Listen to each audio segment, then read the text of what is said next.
just to be with him. We did everything together.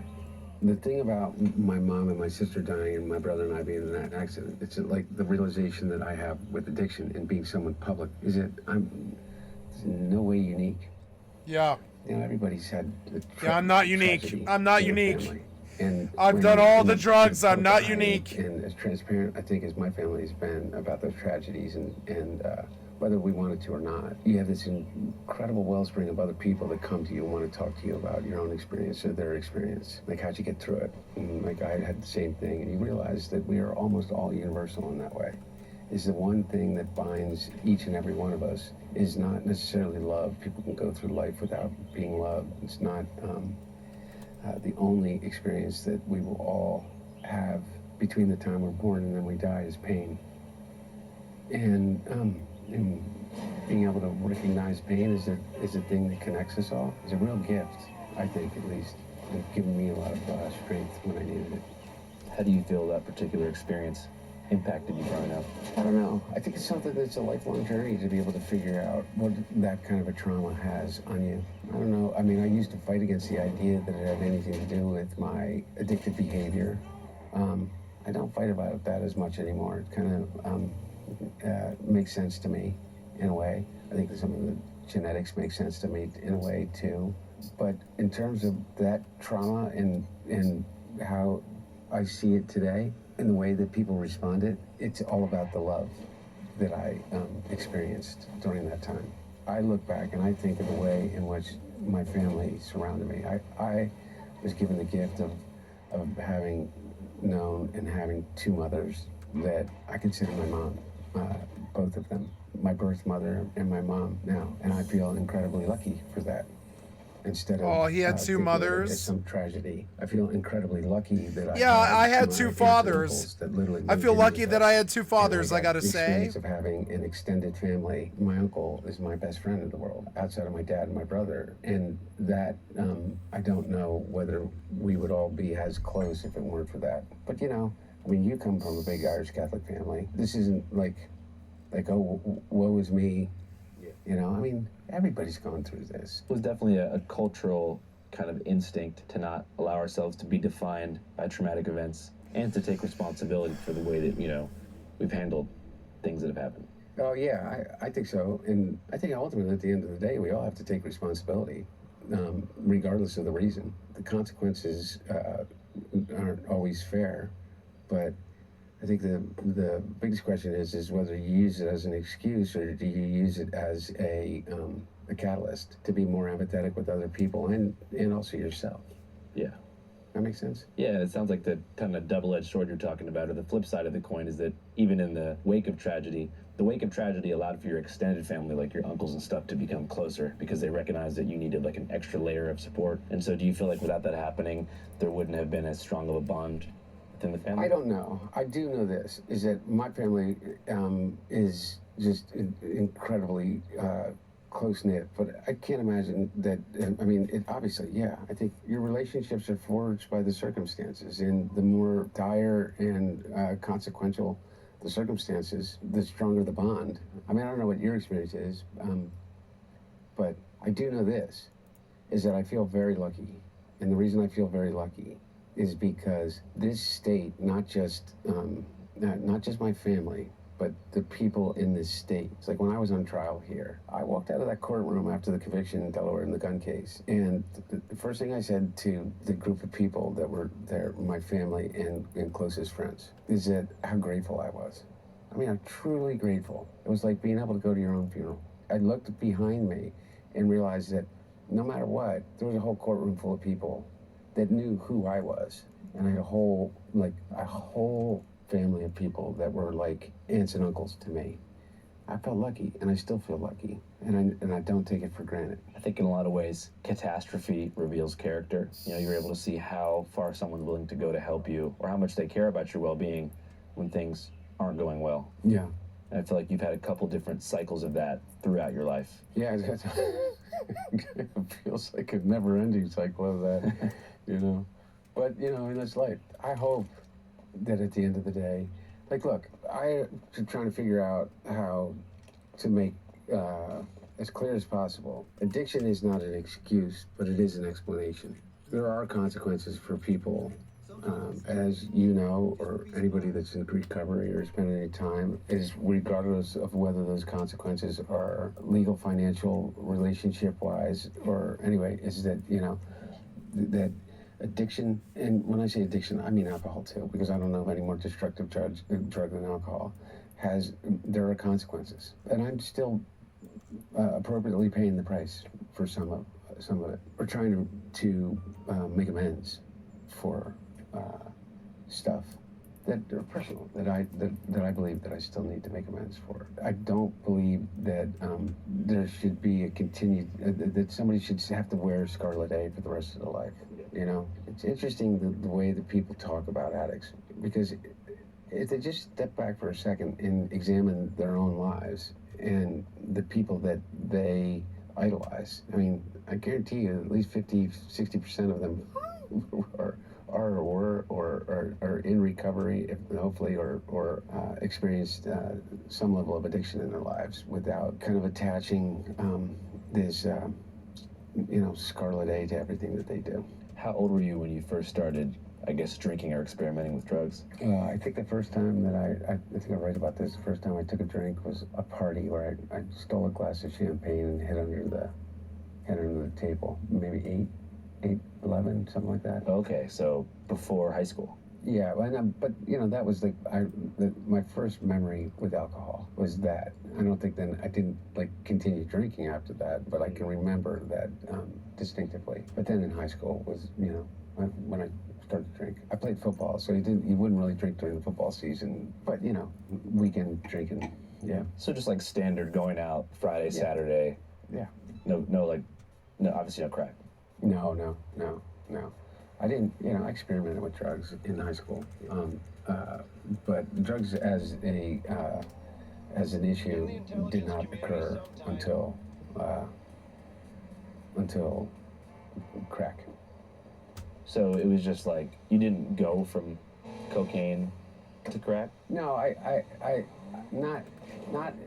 wasn't as linear as that. And so with me, what ended up happening was when my brother was dying, he was dying in a very slow but certain way because he had glioblastoma, multiform stage 4 cancer, which basically you have a 2% survival rate. And even that 2%, your chances of being fully intact physically in I didn't know that. are, basically 0.2% of people survive without their life, but almost a 98% certainty that you're not going to live outside of 2 years. And so my brother never wanted to really know those numbers. And so I remember, I haven't read all of the book, but the people have given me a little synopsis that, this guy, Alex Thompson, who no reason anybody would know who the hell Alex Thompson is. He has this whole thing, I understand, in which he says, the Bidens covered up Bo's cancer diagnosis. I feel like saying, what the fuck are you talking about, man? You get a terminal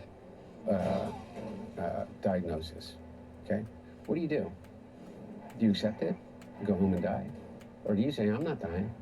I'm going to be part of that 2%. I sit down with the oncologist, and the oncologists tell me that there are new procedures and there are new experimental things that they're doing as it relates to X, Y, and Z at MD Anderson or at Sloan Kettering, and I'm going to do that, and I'm going to try that, and I'm going to survive, and I'm going to run for governor. My brother was the Attorney General. He was no longer the Attorney General. He did not run for re-election as Attorney General, but he was considering running for governor at the time. When my brother would be asked, he'd say, I'm okay. I'm okay. And he'd keep doing his job, and he was in private practice at this time. And so, what does Alex Thompson think my brother would owe fucking anyone to say, oh no, I'm dying, I'm not gonna run for governor? And why would he do that? Why would you give up on life? And it's almost like somehow this human being is not a human being. Like, he has not experienced life. He has not had anyone in his life that is, and I find that really hard to believe in a day and age when I don't know anybody that hasn't had somebody in their family that has cancer. And so what do you say to them? Oh, you have cancer? Oh, so you're gonna go tell your boss that you're dying and you should quit now? No, you don't. You go do your chemo, you do your radiation, you get up in the morning and you eat better, and you go on a different diet plan, and you get experimental procedures done, and you fight and you fight and you fight. At least that's what my brother did. Anyway, my point being, it was slow, and I knew that there was going to be a real transition, and I knew that there was going to be in the entire family, not for any other reason than proximity. I was with him all the time, as was his wife, and as was his children, and as was the rest of the family, but I was with him all the time. And so I knew what every doctor was saying, and I stayed, I was clean and sober through that period of time. And, off and on, I had some relapses, but I had gotten sober in 2003 from alcohol. And I was clean and sober basically for an 8-year period of time, and then I cycled in and out. But when my brother was sick, I was ostensibly clean most of that time. When he died, it was a awful, my brother kind of connected us all in a way that it was almost impossible to imagine him not being that glue. It was the hardest thing of anything I've ever been through. And I know people are close to the brothers and sisters. It's not unique. But the only dream that I ever had, nightmare that I ever had as a kid, was losing my brother. Like the one that you wake up in a cold sweat. And I did. I have this about my best friend. It was really difficult. It would be my worst nightmare. If I lost my best friend, I would be lost. Maybe 20 years of reasons not to have a relationship, but it was pretty awful timing. And I fell apart, and I went to rehab almost immediately, and I stayed in rehab for a long time, inpatient, outpatient, for close to a year, and between up in a place in Pennsylvania and then back in D.C. to be near my kids, and was not wanted by my ex-wife back in the house. And so for the first time in 46 years, I'm living alone. I don't have my brother. The rest of the family is in this awful state of grief, and we feel rudderless, I think, for the first time in my life, completely rudderless. And anyway, long story short, is I kind of held it together for about a year, and almost exactly a year, my brother's death. And then I admitted that I slept up with a drink, and the doctor, that outpatient program that I was going to 4 times a day and getting tested. I said, look, I drank, so we want to test you anyway. I said, if you test me, it becomes part of a record, and I don't want it as a part of a record because it's not protected by HIPAA. And he said, well, you can't come back in if we don't test you. And I said, well, this is what I did. And they said, it doesn't matter, you're telling us. And he said, we need it for our records. I said, well, fuck you. And I walked out to the park across the street, and Lincoln Park in D.C. Lincoln Park? Not very far from the White House, which is, I knew to be kind of sometimes an open air, drug market. And I saw someone that I knew from my past life as being in the streets, a woman that I referred to as Bicycles. And I knew that it was kind of a suicidal thought. Because everybody gets a I turn. said, you got any crack? She sold me crack. And then that was it. From there, it just progressively got worse and worse. What kind of places did it take you? Physically, it took me to, geographically, it took me to some, the worst parts of any city, town, state that you've been through. I know that you've been through these places I've watched, but, it takes you to, metaphorically and literally, to the Super 8 motel off the highway, rooms for rent on an hourly or daily basis, for tens of dollars. And that's kind of where it takes you. Takes you to public housing too. Yeah, and not safe places. Places people live, but, not safe places. How long was the run for after you saw Bicycles? And that was in 2016, and then June of 2016, about almost 3 years. Yeah. Now, there were periods where I would stop. I would try to get help or half try to get help or appease people in my life and say that I was getting help. And so I did a whole host of different things to try to pull myself out of it. I did try, and people would come in and out of my web and try to help me, and my level of toxicity would drag them down until they would kind of like disappear. And then people that would come into my life that were nothing but blood-sucking leeches that would literally saw vulnerability and latched on and drained me of literally every thing that I had, whether from emotional well-being to my physical well-being to my bank account. And that was the ebb and flow for almost 3 years until I met Melissa. That one thing that is true about it is that, as I said before, I met some people in that period of time that are living and have no escape. I had an escape, my family. I thought that I had burned all bridges. There was no exit, you know. I was in a hotel in a big city, and I don't know the name of the city, and this drug dealer who had pretended kind of to be my friend and would organize these, you know, things around me where they just would live off of me for like days at a time, and they'd get hotel rooms and they'd bring people in and it'd be like a big party, and I would find myself invariably kind of like trapped in the room and kind of trotted out to deal with hotel security or whatever at any time. Someone had given me something, and there was a spa tub, like a big hot tub pool, and they had found me floating face down in the pool.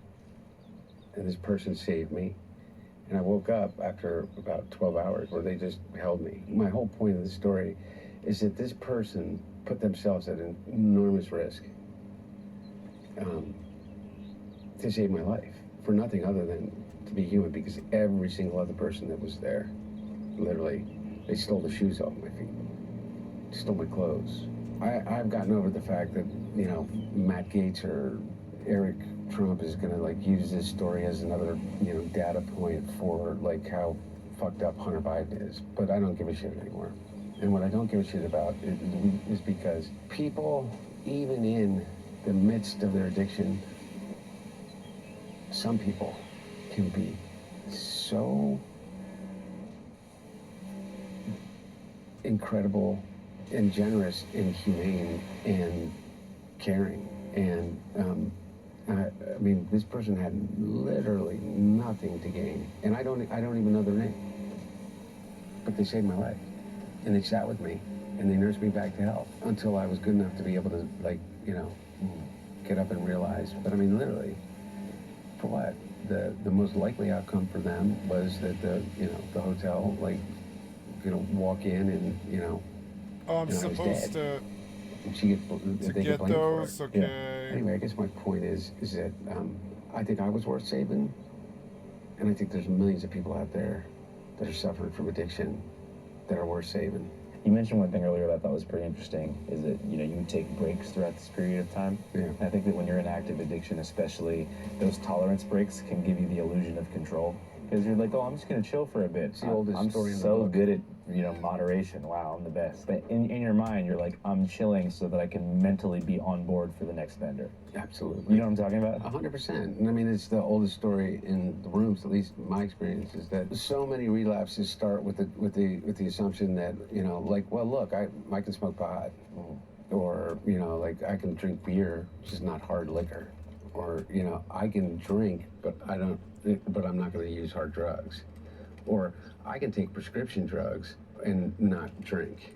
Yeah. You know, and or like the very beginning, I remember when I first thought, like, maybe I should stop drinking so much. You'd say, well, you know what, I'm not going to drink for the month of January. And I don't know how many people that I know do that, but I would make it 10 days. And you say, well, I'm not going to drink for the first 10 days of January. Yeah, yeah.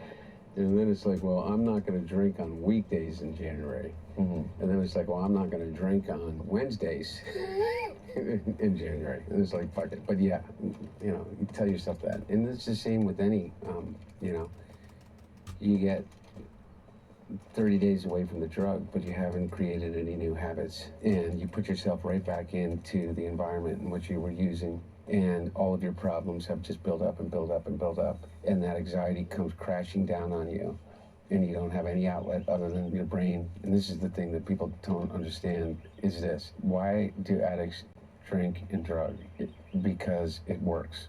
Yo, what's up, everybody? Let's take a quick break here and look at the media coverage of Trump's executive order to cut funding for PBS and NPR across the U.S., a political move that will have massive ramifications for how the country is informed. As we know, different outlets push different agendas, shaping the story to fit their own narratives, which is why independent reporting matters, and we here at Channel 5 are 100% committed to bringing y'all raw, unfiltered coverage straight from the streets. But before we hit the streets, we get informed using what you might ask, ground news. Ground news is a dope-ass news aggregate. Let's just see exactly how different media outlets, left, right, and center, are covering the same stories as they unfold.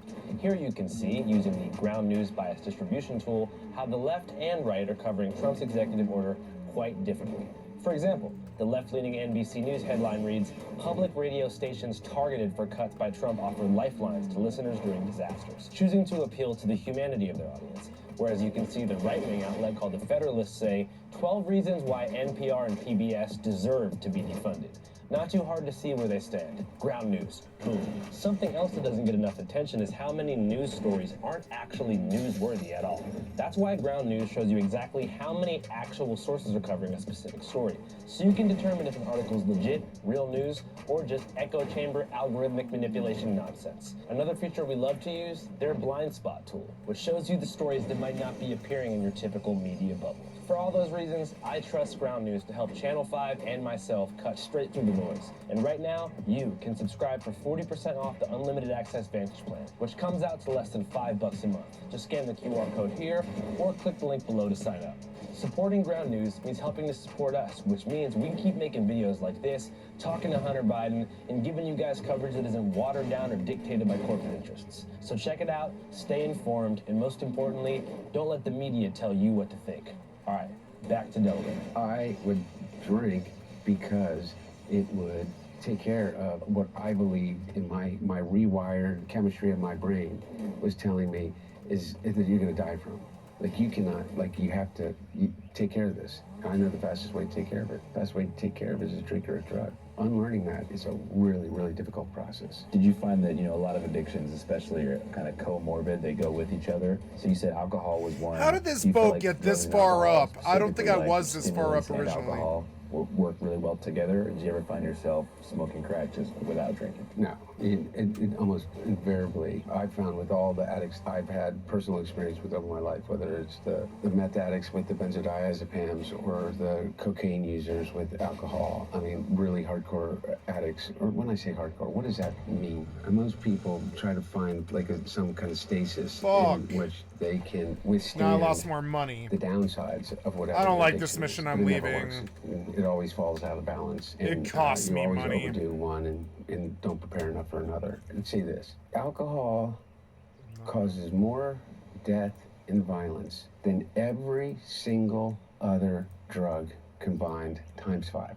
Do you think a lot of that has to do with the normalization of alcohol culture, or do you think it's the substance itself? Both. Because it's like everywhere you go, you see. So let me tell you about alcohol. One of the things, my dad never drank. My brother never drank, really. And the reason that they didn't isn't because of some bad experience that they had with alcohol. It's because they witnessed what alcohol did in the lives of the people around them. You're not talking about like Irish ancestral memory here. I am, kinda. Okay, cool. That's what I'm thinking. Yeah, no, I really am. I'm talking about, like, I think it is in our bones. I look up my family tree, and one of the cool things about your dad becoming president is the Latter-day Saints, who have the largest database of genealogy in the world. I have this really,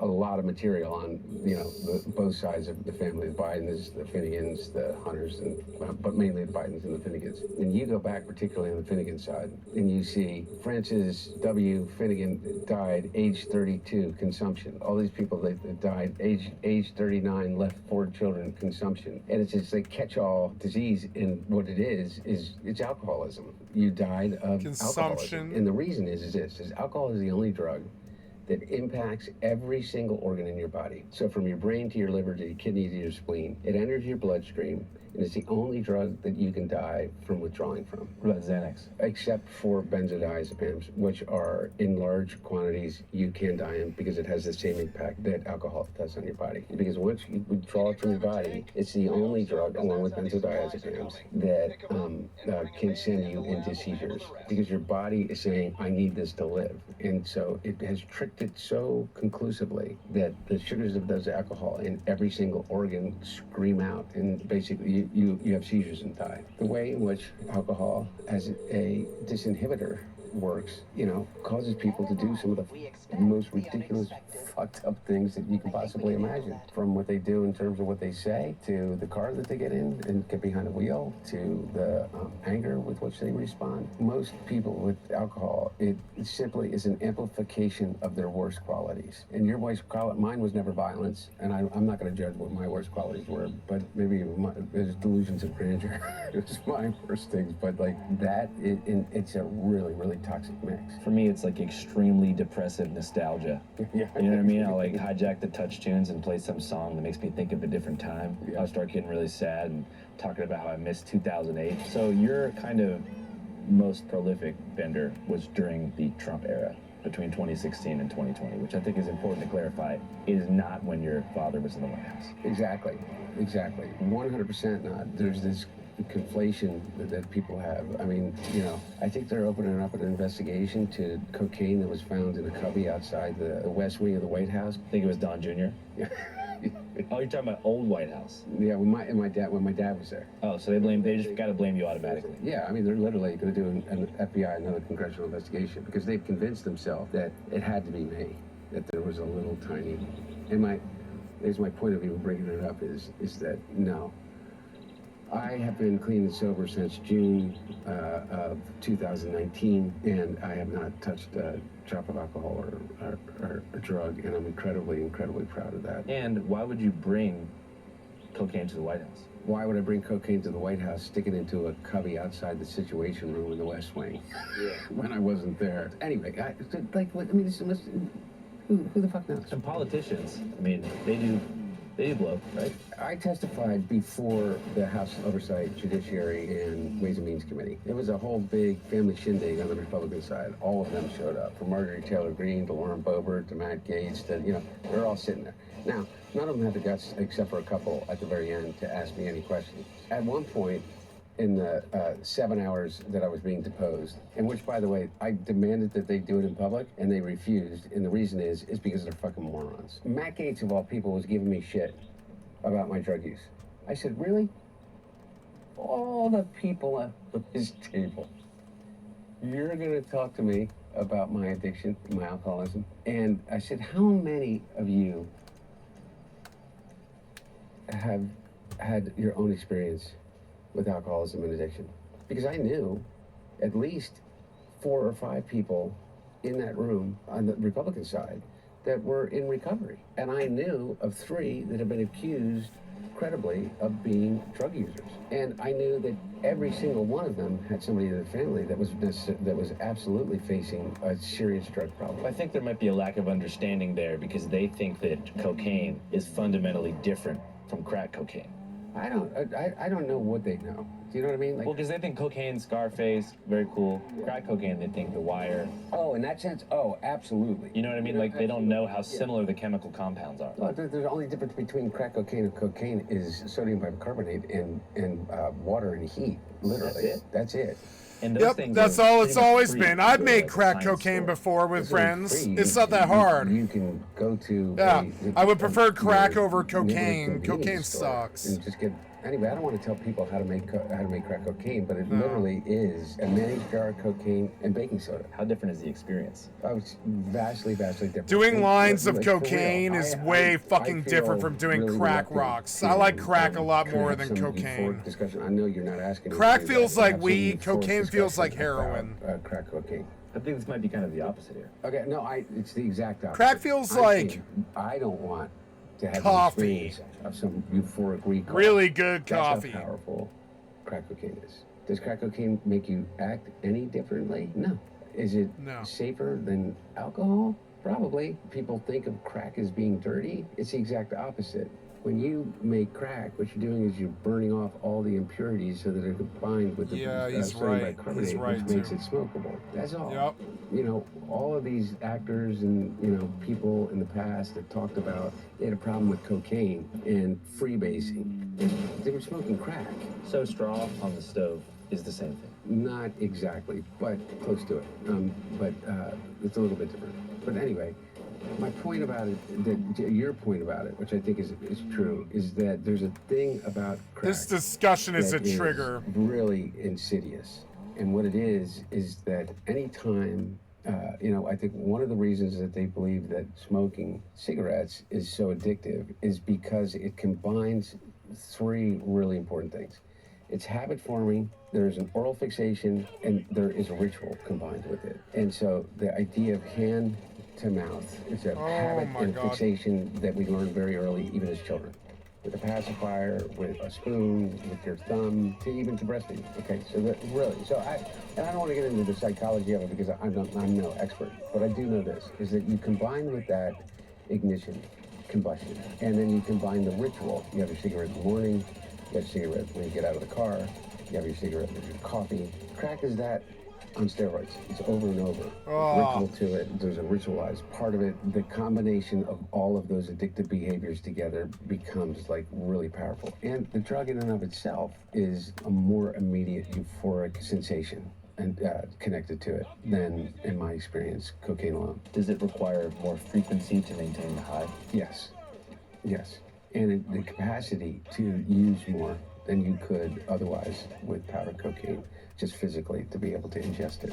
So you're kind of saying that cocaine reaches a certain plateau of euphoria where you can't necessarily get any higher. In my experience, yes. This is like a PSA. If you want to completely, utterly fuck up your life. What the fuck happened? You know, I don't think that anything is necessarily, oh, you do it once, you dig What? I didn't commit suicide. What are you talking about? It blew up the tank. No. Yeah, I mean, Come on, a shell bounce. Your fucking shitty 80s, missions. It led to an entire generation being destroyed, left without parental guidance and stuff dumb. like that. Try again. When I went to Yale Law School, and I had a professor. They're like level dude, 4s. They're who like was badly one of designed. the key voices in the country at the time, from a policy perspective and a law perspective, about the inequities of our drug laws. And you could very much make an argument that, by the way, the Clinton crime bill that my dad helped architect was the consequences of what you call the crack wars during those period of time. The result of the war against crack cocaine, or was it the result of the crack cocaine itself?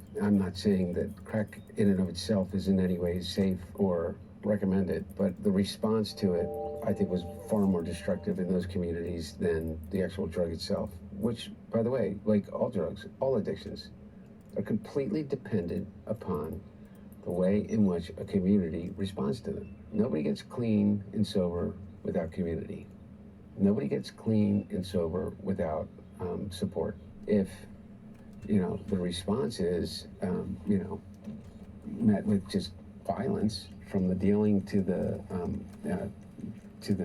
destruction, I don't, you know. Do you think that, like, looking back at the crime bill and stuff, your dad and that kind of... Oh yeah, I mean, my point was, when I was at Yale, I wrote my senior analytical thesis was on the disparity between crack and powder cocaine sentencing. That was in 1996, in which, I mean, we knew that. And, you know, that's when my dad became president. He did away with all of that. And I think that Obama did part of it, and he eradicated it all. And then he pardoned almost everybody at the very end of his administration that had been swept up and were still in prison as it related to those disparities in federal sentencing. Obviously, he has no control of the state. But hundreds of people were commuted sentences and were pardoned. And you feel like your paper at Yale kind of helped implant that idea in his mind and help forward that cause? No, I don't think he remembers my paper at Yale more than anybody remembers my paper at Yale. I think I'm the only one who remembers my paper at Yale. But I do know this, is that at the very end, I was very ready. The only thing that I can say that I truly weighed in on with my dad was on that level, and he was pushing on an open door. I think people forget the historic record number of people that he pardoned based upon the drug laws. Also, he pardoned Leonard Peltier, or commuted his sentence from life imprisonment in Florida to house arrest at the Turtle Mountain Reservation. I was never more proud of my dad. Leonard Peltier! The only things that I advocated for were those things. Peltier and the sentencing reform. Yeah. Yeah, we just did a report up in North Dakota about his homecoming event, and it was definitely interesting. I didn't think it would happen. Hey guys, here's a quick preview of our upcoming episode that's being referenced. Yeah, I'm like, I don't remember a Peltier thing. You didn't do a Peltier thing yet. Leonard Peltier! President Joe Biden commuted the life sentence of Leonard Peltier. Come home, Leonard! Yeah! After being convicted for the 1975 killing of 2 FBI agents. A young man who's spending his life in prison for something he almost certainly did not do. Leonard Peltier and others killed Williams and Collier in cold blood on the reservation because they happened to be there at the wrong place at the wrong time. He's considered by a lot of people to be America's longest serving political prisoner. People today don't understand the FBI of 73. They went after Martin Luther King. It is in that context that Peltier was gone after. The Peltier group, who could have just driven away, came to the agents' cars, Williams and Collier, and killed them both at point blank. I think I speak for all FBI agents. It's a kick in the balls. That's... yeah. I know in my heart I never killed nobody. Howdy there, Jake Fowler here with the C5 crew in beautiful Belcourt, North Dakota, homelands of the Turtle Mountain Band of Chippewa Indians. Right now, we're standing at Leonard Peltier! I can't wait for this one. We've known for this that this is kind of like Mumia Abu Jamal, you know? There's these people on the left that we've been worried about for a long time, kind of like John Sinclair sort of stuff, where they got fucked in the ass for no fucking reason. Leonard Peltier got fucked in the ass for no fucking reason. God damn FBI. Here, and they're hosting an amazing event to honor the longest held political prisoner in the United States, Leonard Peltier. So Ranger, the FBI. Who carries the light, Turtle Mountain, born and raised, just here to celebrate Leonard Peltier coming home. There's a town that you enter before you come into the Turtle Mountains. We got word that there was all sorts of community members who stood out on the side of the road, children, elders. Fuck yeah, I can't wait for this one. It's gonna be emotional. It's gonna be so good. I stand with the natives. We've treated the Native Americans so fucking horribly in this country. Jesus fucking Christ. If you could describe today in one word, what word would that be? Victory! Thank you, Turtle Mountain. I want to be described. Someone that loved this people. Thank you for inviting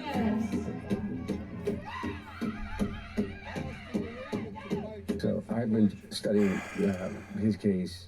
And you have to realize there are elements that were inside of the FBI that still, to the very end, were very threatening. It said that there would be huge consequences within that community of the former and current FBI agents who still firmly believe that Leonard Peltier was responsible for the death of that agent. Anyway, so I knew an inordinate amount about the case and had studied the case. I was in a course of a guy named Stephen Bright who ran the Southern Center for Human Rights, not the Southern Poverty Law Center. Two different organizations, same purpose, but the Southern Center for Human Rights, which mainly dealt with representing people on death row. One of the cases that we touched on, because I don't think Leonard was ever taken off of death row. Anyway, we worked on Hurricane Carter's case, and I became friendly with... I don't know Hurricane Carter's case, and I've never heard of that before.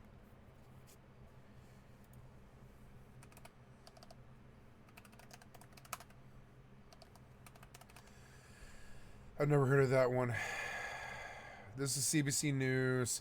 Ray William Johnson on police destroyed him. Let's sort by view count. Hurricane Carter. Here we go. Ray William Johnson. So this famous professional boxer is minding his own business, and he suddenly gets arrested and goes to prison for life. And he didn't even do anything wrong. Let me explain. Now the guy, let's call him Hurricane. He's a middleweight boxer, and he regularly fights at Madison Square Garden. And bro's got a decent record, and he eventually becomes... Wait, what happened?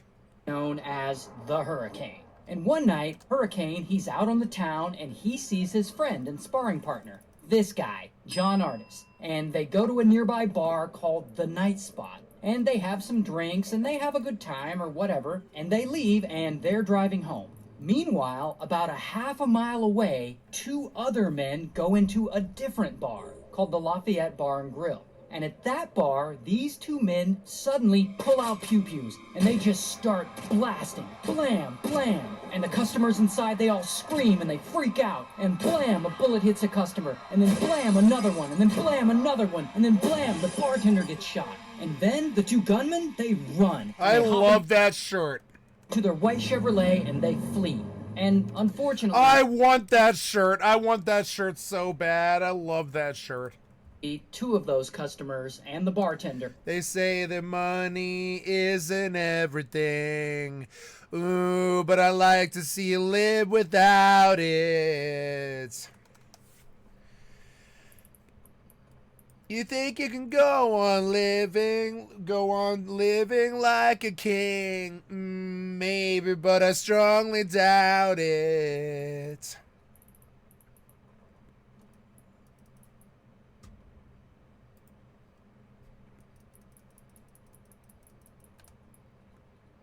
Oh, no, I keep fucking up, but that's all right. The government is not your friend.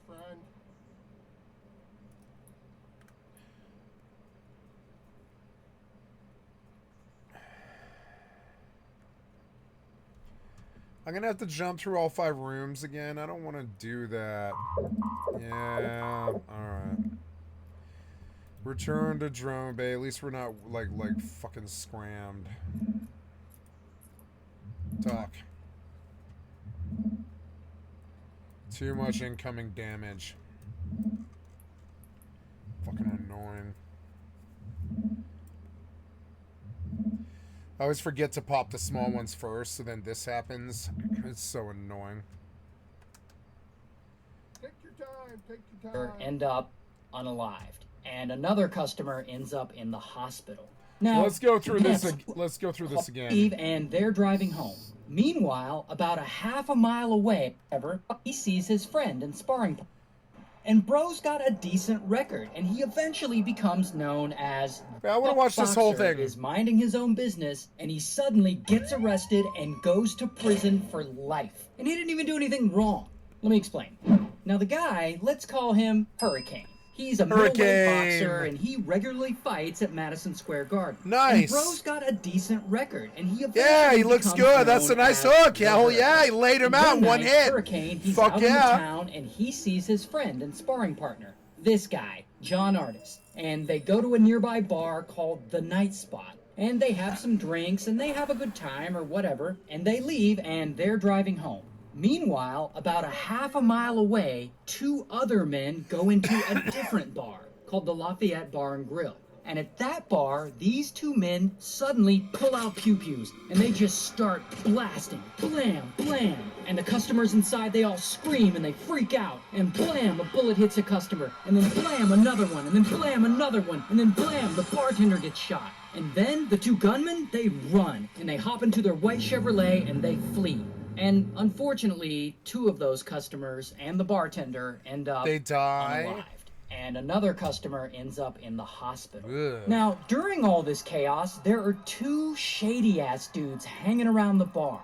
These two guys, Alfred and Arthur. And Alfred and Arthur, they see everyone panicking and not paying attention, so they go over to the and they rob the place. And they steal a bunch of cash from it.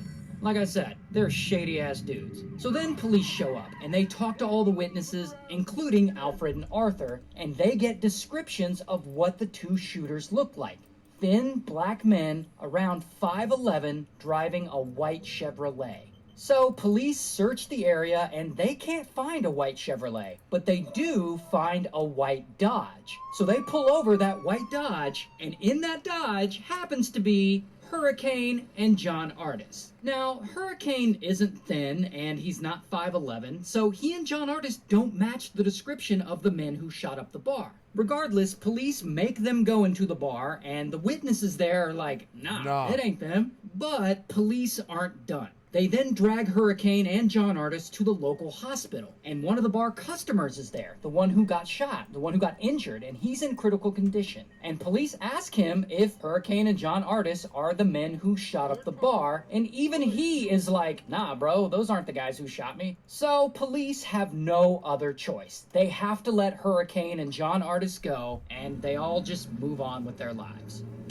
Until several months later, police are still working on the case, and they turn to Alfred and Arthur to help them out. Now, allegedly, they offer them some things, like they offer them early parole from their previous sentences, they offer to overlook the fact that they took money out of the register that night, and most importantly, they offer them a $12,000 reward if they will identify Hurricane and John Artis as the gunman. And boy, that money seems to jog their memory. Like, all of a sudden, Arthur and Alfred are 100% certain that Hurricane and John Artis were the gunmen, and they identify them. It's funny how $12,000 can improve your memory like that. Anyway, that positive ID is all the police need. And bam, they arrest Hurricane. And then bam, they arrest John Artis. And eventually, the two men go to trial.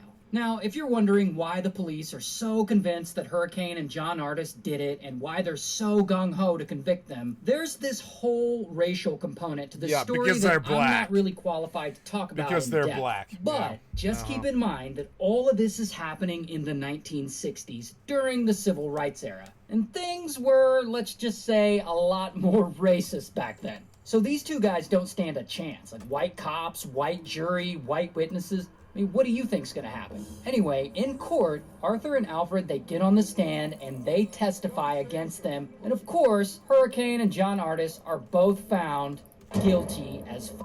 And John Artis gets sentenced to 15 years to life, while Hurricane, he gets sentenced to 30 years to life. 30 years. This story isn't over, because once Hurricane's in prison, he starts to use all his spare time wisely. He starts reading law books and typing up legal briefs and doing everything he can because bro wants a retrial real bad. He wants to get out, and he is not giving up until he does. So about 7 years go by, and he's still in prison. And then, finally, things start to look up a little. The New Jersey Public Defender's Office and the New York Times both discover and report that Alfred and Arthur had been pressured by police and bribed into giving false testimony on the stand. Also, while he's in prison, Hurricane takes the time to write his autobiography, and it gets published. So now people are reading his story, and they start to side with him. And this renews interest in the case, and it brings a bunch of attention to what happened to him. And suddenly, celebrities and civil rights activists, they start paying attention. And apparently Bob Dylan reads the book, and he's so moved by it that he writes a song about it called Hurricane, and it becomes a top 40 hit. Even Muhammad Ali gets involved, and he ends up leading a protest march on Hurricane's behalf. So dude is really getting a lot of support out here. And then, finally, his appeal reaches the New Jersey Supreme Court. And they look at the case, and they overturn the guilty conviction and grant them a retrial. And Hurricane and John Artis are let out of prison on bail while they wait for this new trial. 9 months later, the new trial happens. And Alfred's shady ass gets back on the stand and he testifies again against Hurricane and John Artis, and he again identifies them as the gunmen. And not only that, because of the time period and because racial tensions are so high, the prosecuting attorneys argue that Hurricane and John Artis had unalived those people in the bar because those people were white. And that this murder plot was all some sort of black power revenge killing on white people. It's absurd. But as ridiculous as that sounds, the jury believes it. Like, oh yeah, that totally makes sense. It's like a reverse racism thing. So then, sadly, Hurricane and John Artis are found guilty as fuck once again. And after 9 months of being out on bail, the system the two that I go know. back to prison again for life. And so it looks like Hurricane is just gonna have to sit in prison and continue serving his life sentence. Until again. 9 years later, the case finally gets in front of federal court. Hurricane's attorneys had filed an appeal. And the court, they look at this case and they look at the prosecution's argument that this was all some kind of black power revenge murder against white people. And they're like, oh, well, this is bullshit. And they find that the prosecution had actually interfered with the case by coming up with this absurd theory with no evidence behind it. So then, 19 years after Hurricane's original conviction, the man is finally released from prison. And John Artis had actually gotten out a little bit before this. Now, the cool 35 thing grand, is, nice. Hurricane, he actually goes on to become an advocate for people who've been wrongly convicted, like he was. He even sets up an organization Go called Innocence Hurricane! International to help people, which John Artis joins as well. So, good for them. And by the way, here's what Hurricane looks like in real life. Wait, I missed it. So, good for them. And by the way, here's what Hurricane looks Hells like. yeah! Go Hurricane! Stephen Bright, who's a leading expert in unjustly imprisoned people. And so we studied Leonard's case. I was really, really, really proud because it was a really courageous thing that I think that my dad did by letting him out. And I think some people take it for granted. Fuck yeah, I'm proud too. I'm proud of Joe for doing that. Let Leonard out. I'm proud Joe did that. I didn't know. Really mess with your life, and particularly in this atmosphere, by doing the right thing. What do you think is the biggest inconsistency in the government's case against Peltier? The two cases that were held against his two accomplices, who both were acquitted, and the lack of evidence that was allowed in Leonard's case as related to the lead up to that event on Pine Ridge, where the tribal police force, along with the FBI, had basically created a goon squad. And over 60 individuals had been tribal members and living on the reservation had, I think it was over 60, had been murdered by this goon squad, had been taken out. It was a 60 or 16, I can't remember the exact numbers. But they were on a mission, basically backed by the FBI.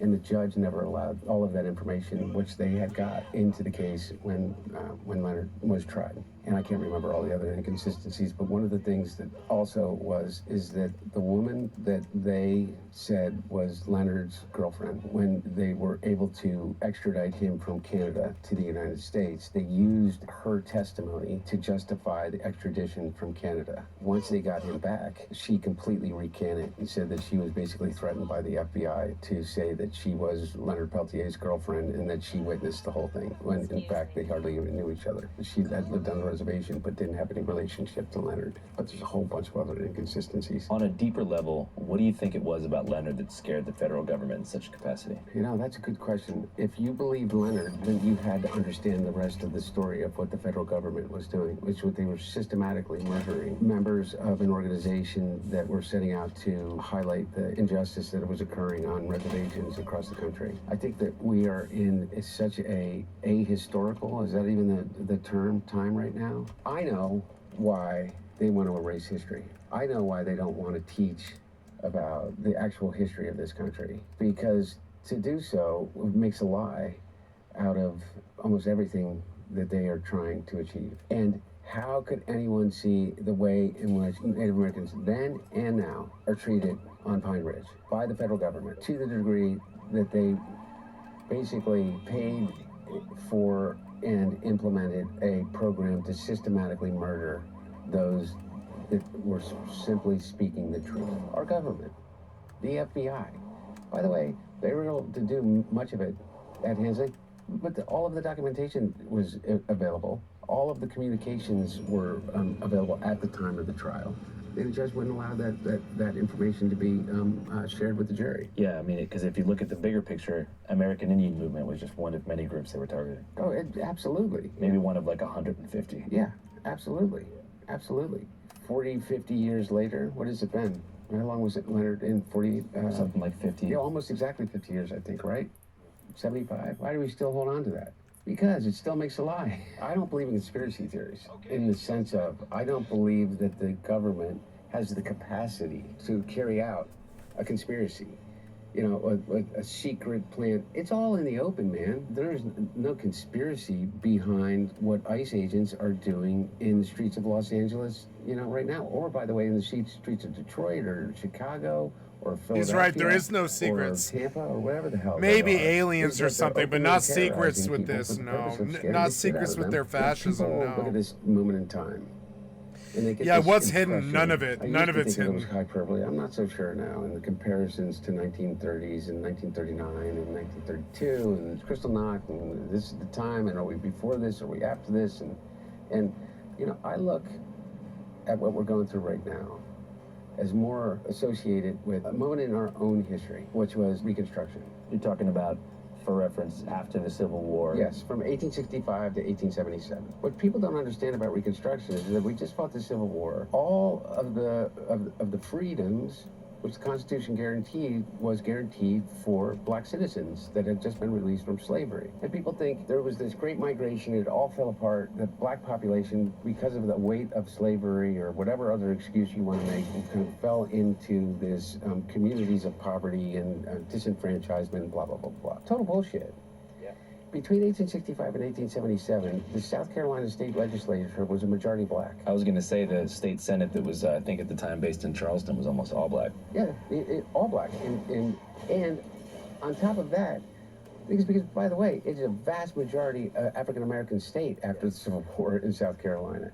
You know, and by the way, which was where the first slaves were delivered in the 1600s, right there in Charleston. And so what happened after the Civil War? This amazing thing, this amazing renaissance. These people that jumped in, that had been in slavery for over 200 years. These communities are thriving. And then you have in, what was it, Colfax, Louisiana. Is that where the first Klan started? Not where the first Klan started, but the first major lynching occurred in the sense of this, is that you had in Colfax, Louisiana, you had black lawmakers that had gone in to secure the vote in this little town in the courthouse. And white supremacists surrounded the courthouse and they rolled up a cannon and they said, we're going to kill all of you unless you come out and give up this effort to, you know, and they're all wearing masks. Part of them were the local law enforcement. And so the black leadership comes out and they murder them all. And then they go on a rampage and they kill 105 African Americans in Colfax, a little town in Louisiana. What happens? Nothing. So the U.S. government doesn't do anything. The Union troops throughout the South won't take any action. Local law enforcement in the state does not prosecute any of the people. And then federal government does prosecute a number of the people, but the Jim Crow Supreme Court overturns their convictions. So nothing gets done. So what ends up happening? That happens all across the South, all across the country, is this campaign of violence, a campaign of intimidation. And by the way, remember, how many states at that time? 16 states, 18 states at the time? You had 14 members of Congress that were black. You had 2 United States senators that were black between 1865 and 1877. And then the door shuts, because everybody gave in to the corruption of the Supreme Court, the corruption of the president, Johnson ripping the rug out from under the entirety of Lincoln's Reconstruction plan. All achieved through violence, corruption, and making a complete and utter mockery of the Constitution. And there's also this perception, if you look at whenever segregation on public transport was codified with Plessy versus Ferguson, I think it was in 1902, there's this perception because of the voting records of that time that most people supported it. People don't understand, or some people do, but the Klan emerged as a voter intimidation force.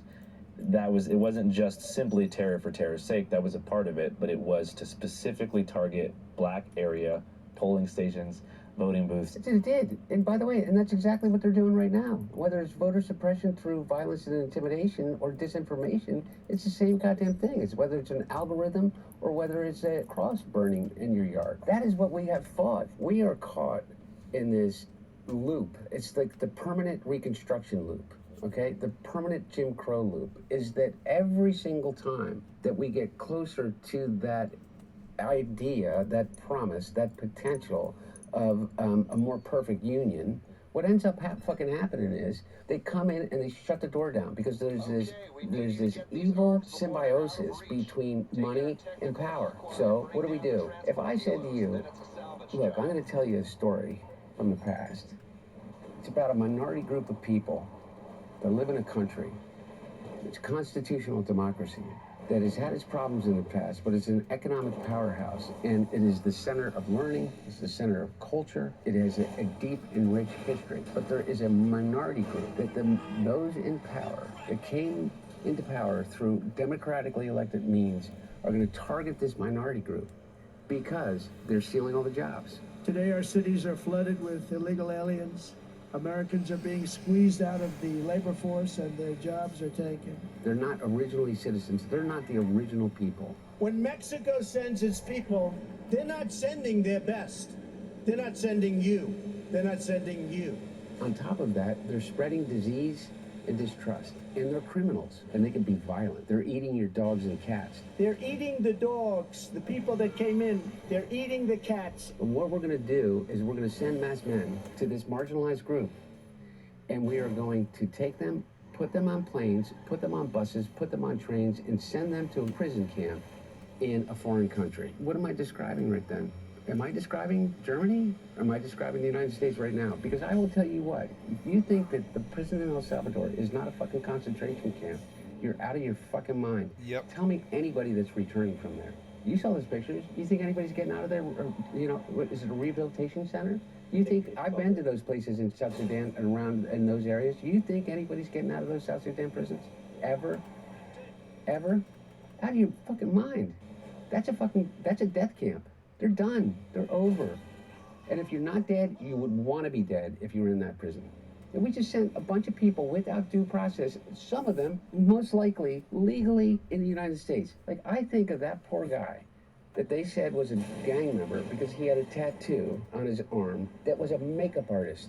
And they say he's MS-13. He literally a makeup artist that fled, I think, I'm making it up, Venezuela, because of a dictator, and came to the United States and sought asylum, received asylum, and they literally take this poor guy and they pick him up, and he has a family, and he has friends, and he has an entire community, and they give him no due process, and they put him on a plane with maybe a bunch of other criminals and send him to that fucking hellscape.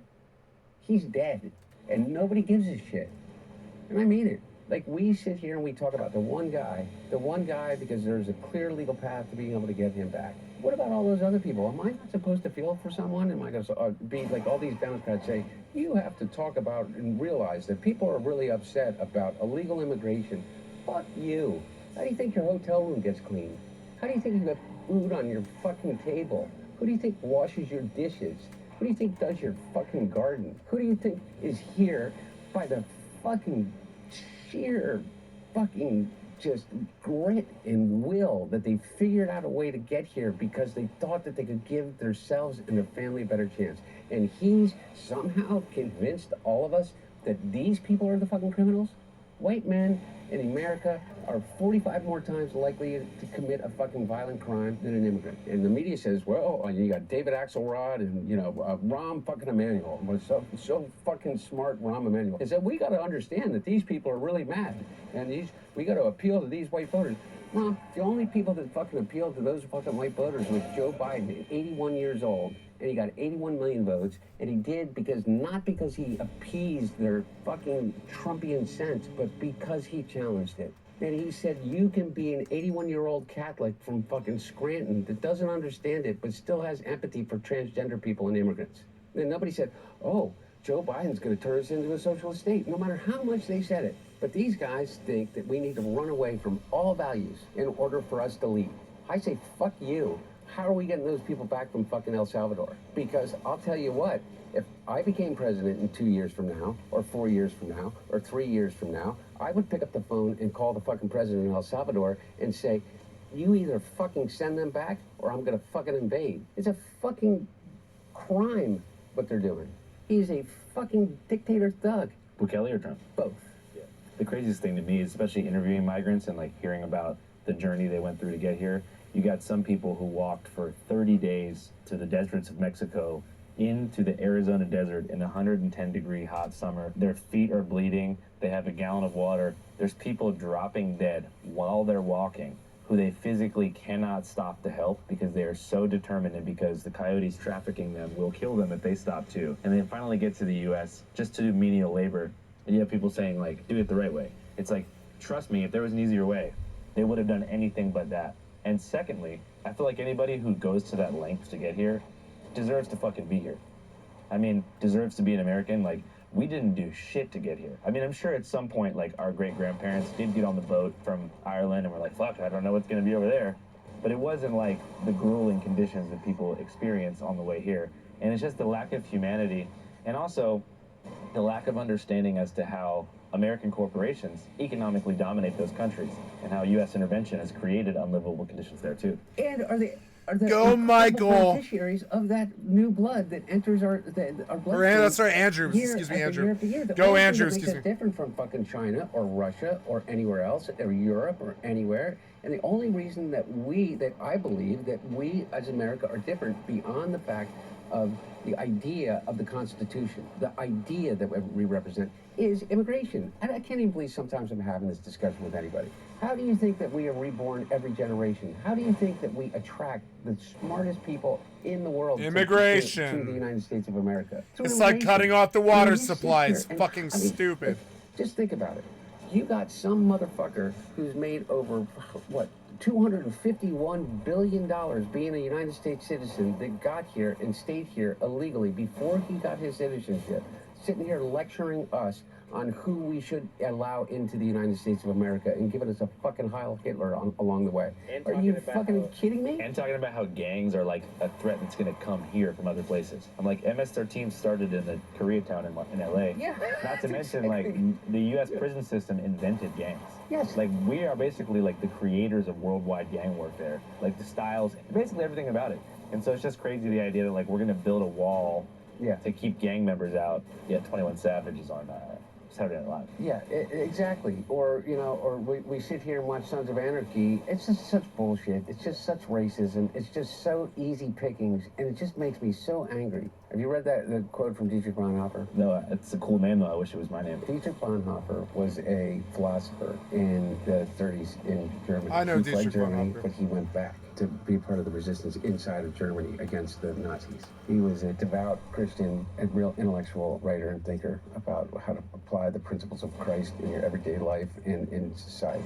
And he wrote this piece about the Third Reich. And of course, he was... Yeah, it's weird. You know, I kind of do by the believe in SS. the principles He of wrote Christ. I've this violated a quote, bunch of and I'm times, but paraphrasing. I would Basically, follow the he principles, says yeah. Is that the real problem, and he was obviously was in the context of what was happening in the world at that time, is not evil.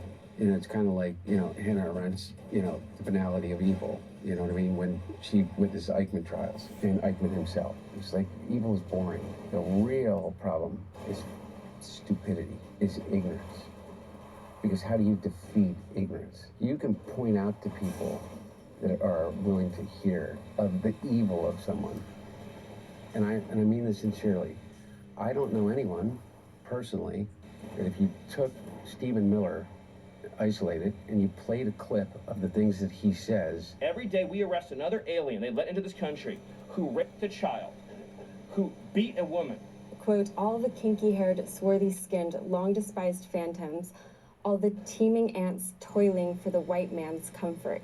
And his little physical demeanor, and not be able to say, there's something fucked up about that motherfucker. However, how do you identify and change the mind of someone who is so ignorant that they cannot discern between a fact and an outright lie? Which brings me to the one conspiracy that I believe in. Well, I believe in some, but really, is that... I watch your shit. You believe more than one. That's true. But modern conspiracy theories and that lore that often convinces dumb people they're doing important research is the true conspiracy. Because freedom and understanding would be reading alternative histories, actually digesting information and processing crazy things in the world. And also, like you said, coming to terms with the chaotic and unknown variables that lead to some of these situations. Wait, explain that to me again. What's the conspiracy in that? The conspiracy is that most mainstream conspiracy theories, flat earth, chemtrails, QAnon, all that stuff, is deliberate misinformation to convince dumb people that they're doing important research and keep them away from the truth, which requires a higher... Oh, I totally believe that. Like, look, here, I'll give you the hierarchy of things. You have Steve Bannon. If you want to understand what the intellectual direction of what we'll call it the MAGA movement is, Just listen to Steve Bannon. He spells it out. He says flat out. He says that he's going to bring the war that they've known for a long time, that if the war for the United States of America is going to be won on the streets of Los Angeles. Steve Bannon flat out said that, you know what we're going to do? Before the election was even over, he said that we're going to contest the election. We're going to say that the mail-in ballots were fraudulent, and we're going to contest the election, and we're going to go as far as we can, and we're going to break the institutions as much as we possibly can. Almost 100% believe strongly that the 2020 election was stolen. And we're not going to allow this to be stolen in the canvassing room. And we'll break the courts, and we will break Congress, and we will break the Constitution. And he lays it out exactly what he intends to do. My point being is on the hierarchy of that, it goes from Steve Bannon to fucking Alex Jones. And Alex Jones talks about the flat earth, and he talks about the, I mean, whatever Alex Jones talked about. I eat babies, I eat them every night, I eat them with barbecue sauce. And I flew to the moon last night with a witch, and I took DMT with Easter bunnies. Sandy Hook and things like that. This unholy alliance has come together because of one really big reason. They've all figured out how to become incredibly fucking rich because of it. So maybe the conspiracy isn't, you know, Russia telling people what to do and how to think. It's just profit incentivized content creators farming outrage through these ridiculous conspiracies. Yeah, and yeah, I have, like, for instance, what is that? What's that thing called? It's a technique that the Russians perfected, and of course they had like a term of art for it. Neuro-linguistic programming, NLP, neuro-linguistic. No, it's more along the lines is that if you say the most outrageous thing possible about someone or a group of people, that by the time, if you say it over and over and over again, Rachel Maddow did a whole thing on it. I can't remember the term of art. We'll put it on screen here. Basically, here it is. And they did it, this is how, I'll give you the example of how they did it. The way that they did it is when Vladimir Putin came to power after Yeltsin in the early 2000s, okay, remember? And everybody looked at him and he said, hey, this guy may be okay. He is he's a technocrat, and he is, and he's really smart, and he has seemed to be able to quell all of these, you know, and control all of these oligarchical tendencies that are occurring. And so what he systematically did is he eliminated all potential dissent from inside of Russia. And the way that he did it to many people was he took people that were of good stock, that were decent human beings, that were family people, and he accused them of being pedophiles. Everybody's like, wait, you kidding me? And it didn't matter. They would send out these things. They would say they're pedophiles. They're pedophiles. They're pedophiles. Use pedophiles. loyal press organizations to distribute that. Yeah, or just, you know, at that time, as that time goes on, in whatever way that you distribute it, to the point that what he did to a couple of them, including one guy, I just saw an interview of him. It's an oligarch. He made it to London. They planted pictures on his laptop. London police raided him, and he spent 5 years defending himself. And I forget what it's called, but my point being is that I believe in those conspiracies. I believe that there is a real conspiracy in academia to not actually tell, you know, the true history of the United States or of, you know, of global history. Interesting thing about erasing history is it's only possible when you create a monolith out of the past. Like capital P past. Like I always think about the way they do that. If you watch some of like the Charlie Kirk debates, he says, well, why should we talk about the past? I'm trying to move forward to the future. Don't be a victim. Don't feel bad about things that happened. And it's playing on like a trope in psychiatry that you should just move on, but they're using it to like cut the connective tissue between the present and the past. So they want you to believe that the past has no connection and nothing that was done by the ancestors or anybody else or even the older people of today has any coherent connection to modern times. And we need to be utopian and look forward, because looking back will only cause that trauma to repeat itself, and it's just total bullshit. Yeah, it almost invariably ensures that we're going to repeat the past. Yeah. It almost, and by the way, isn't that the point? Hey guys, it's me again. So obviously Hunter here is somebody who's dealt with a complete lack of privacy in the past couple of years. But you don't need to be the president's son to have your data leaked.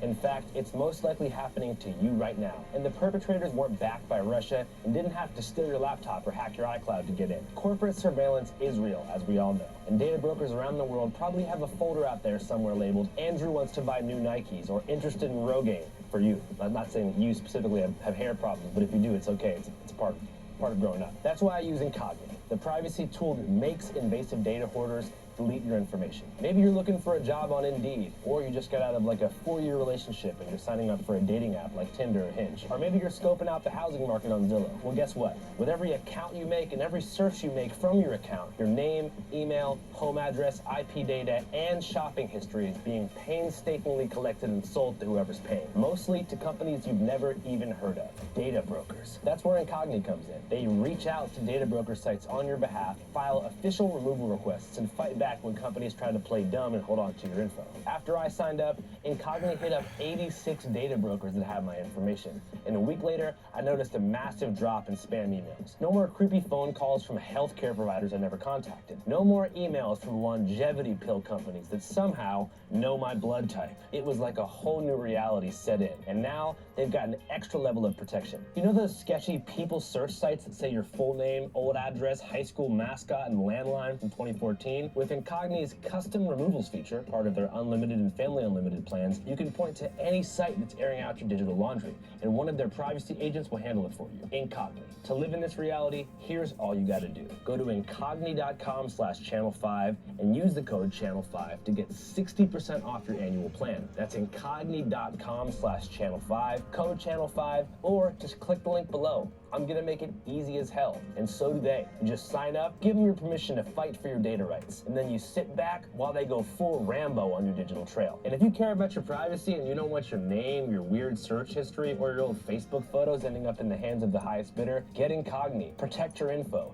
Take your personal data off the market before someone tries to use it against you, and that's word to Hunter Biden. Just use code channel5 at incogni.com/channel5 to get an exclusive 60% off. And supporting Incogni means helping to support us here at the office. It helps keep Channel 5 corporate data leak free. All right, you guys, stay safe out there. Back to Hunter Biden. So I want to talk about the 2020 election, because I feel like that's when your personal affairs kind of took center stage as far as the media cycle goes. You also mentioned, before we get into that your sobriety date was before the 2020 election cycle. When exactly do you think you had your last go? Officially June 1st, 2019. Oh, so pretty significantly before. Yeah. And you met Melissa right around then? Yeah.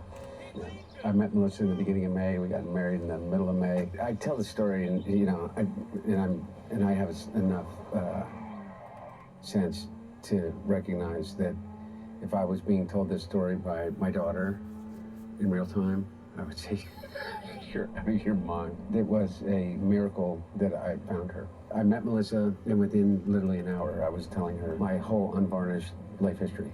God damn it, that's what happened with Cloud Candy. God damn it. That ends now. And it did. I mean, not that minute.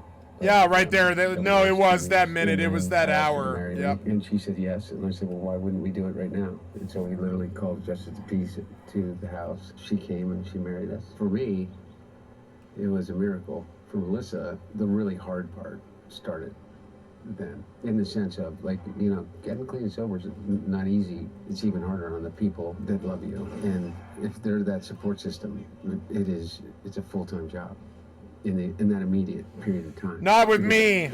As I said to you before, the dangerous part is withdrawing from alcohol. And it can be kind of scary. And she went through all of that, and she went through the entire process with me. And she did things that I wouldn't allow anybody else to do. I saw in Melissa somebody that, without any history between us, looked at me with as much love as I looked at her. And I accepted that love in that moment. And a lot of it was tough love. Like, she took my car keys, she took my wallet. She took my clothes for a period of time, so I couldn't leave the house. Somebody took your clothes? Literally, I didn't have anything.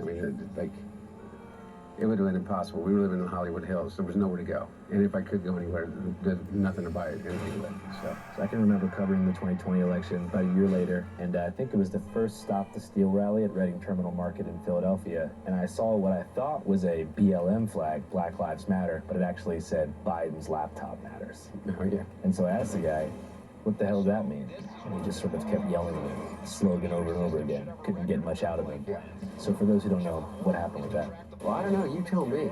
And I really mean that sincerely. Like, you'll have a lot of people that will come up with something about the laptop. But I always say to anybody, you're steeped in just through your work, the right-wing narrative around it. And my question to anybody that is keeping an open mind is, what is it that you think the laptop proves? Or what you call the laptop? So everybody has a laptop. So when they say Hunter Biden used a laptop, what is it that they're talking about? Do you know? Well, I know that your entire iCloud was connected to it. All of your personal text messages, private photos, all that kind of stuff. Like everybody's laptop. Yeah. Okay, And so you left it with a repair shop owner who, for some reason, gave it to Rudy Giuliani. Not exactly sure how that's legal. He distributed it to the press, particularly I think the New York Post was involved in the spearheading of this mass dissemination of your private materials. From what it seemed like, it was a lot of private text between you and your friends, family. Your entire sort of private life was on there. yeah, and again, so everybody has a laptop. Everybody has a Well, I'm cloud. assuming not. No, not everybody has a laptop. Everybody has a digital life. Almost everybody has a digital life. Everybody has a digital life, pretty much. And that includes voicemails and pictures and text messages and emails and location data and, you know, everything. Everybody, you do, everybody that is here right now. By whatever means, they got my digital footprint going back decades. Over 20 years. Again, I ask anybody, you're steeped in this, and this isn't a challenging question, but it kind of makes my point. What does my laptop prove about criminality or anything, other than what I had already readily admitted to, completely transparent about, is my drug addiction? Well, I'm trying to remember specifically what the most radical conspiracies that I heard. I think that a lot of people are concerned or curious about various international business dealings. So, I served on the board of well over a dozen different entities, way more than that, including major global organizations. As vice chairman of the board of National Passenger Rail Corporation, which is otherwise known as Amtrak. It's the largest passenger rail company in the world, which is more than just a rail company. It's also a real estate company. It's also a commercial real estate company, residential real estate company, and it is probably the largest owners of property in urban metro centers of any organization in the country, and a huge employer and a multi-billion-dollar business. And I was the chairman of the corporate governance committee on that board, and vice chairman, and elected chairman, and then resigned before the Obama administration took it. So I told you before, I was the chairman of the board of the UN World Food Program, responsible for sustaining a budget above $2 billion a year for the World Food Program and the contribution the United States makes to the global relief effort as relates to hunger. I was chairman of the board of the Center for National Policy. I was on the board of Catholic Charities. I was on the board of Jesuit Volunteer Corps Northwest. I was on the board. I mean, I keep going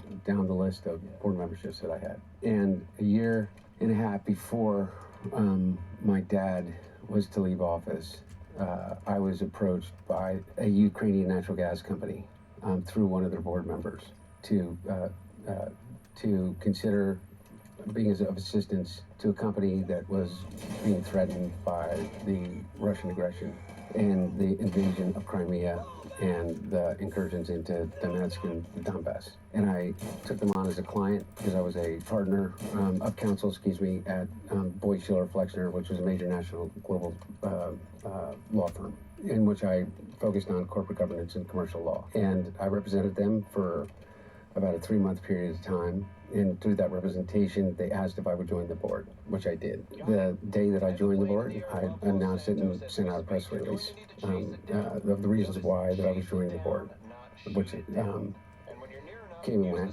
and did not become an issue until Rudy Giuliani, along with a guy named Andrei Derkach and a number of others that have all been convicted of treason for being Russian agents, came up with a conspiracy that Joe Biden was involved in a bribery scheme. The FBI arrested the person who offered those allegations for falsifying his testimony to the FBI. For over a 10-year period of time, I worked with a group of people that had a cross-border private equity firm inside of China, and I had a business that was based around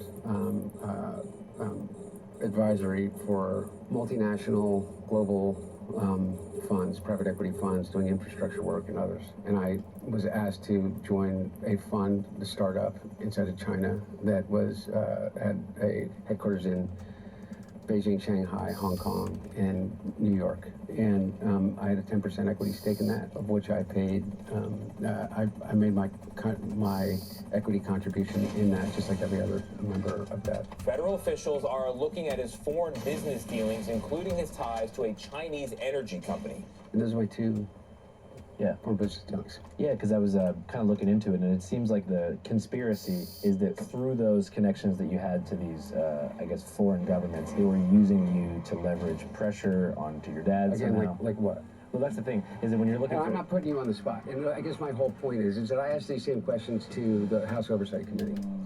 I've been investigated by the House Oversight Committee, the House Ways and Means Committee, the House Judiciary Committee, the Senate Judiciary Committee, the Senate Oversight Committee, and I have been investigated by Maine Justice, the U.S. Attorney in Pittsburgh, the U.S. Attorney in Philadelphia, the U.S. Attorney in District of Columbia, the U.S. Attorney in Los Angeles, the U.S. Attorney of Delaware, the Special Counsel's Office. Not one single person has ever accused me of a crime based upon anything that was in or discovered as it relates to my laptop.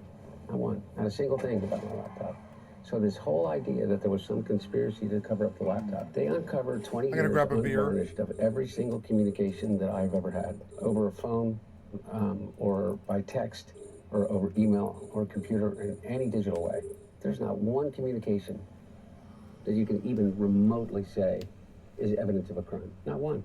Not one time. Not one communication. I would challenge anybody to show one instance, other than me seeking drugs, for myself, my own personal use, okay? Or women, as it relates to, people that were in the drug trade that I would seek for the purchase of drugs. One single instance in which anyone has used any one of those communications as evidence of any kind of crime at all. Now, take that, okay? That's it. So you say Hunter Biden's laptop. What? By the way, I'm talking out there to people that I would assume are, or want to be on my side, or at least want to be on the side that I'm part of. What about Hunter Biden's laptop? How about this? Well, it was a cover-up.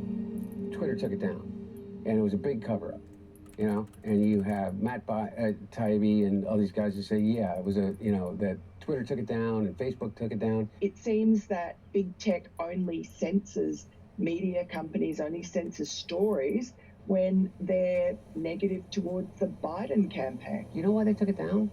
Because what they did was they published naked photos of me and women, which is in violation of their terms, and which, by the way, is a criminal act under the new federal law that was passed by accredited to Melania Trump, with universal support in the House and the Senate. That's why they took it down. It wasn't a cover-up.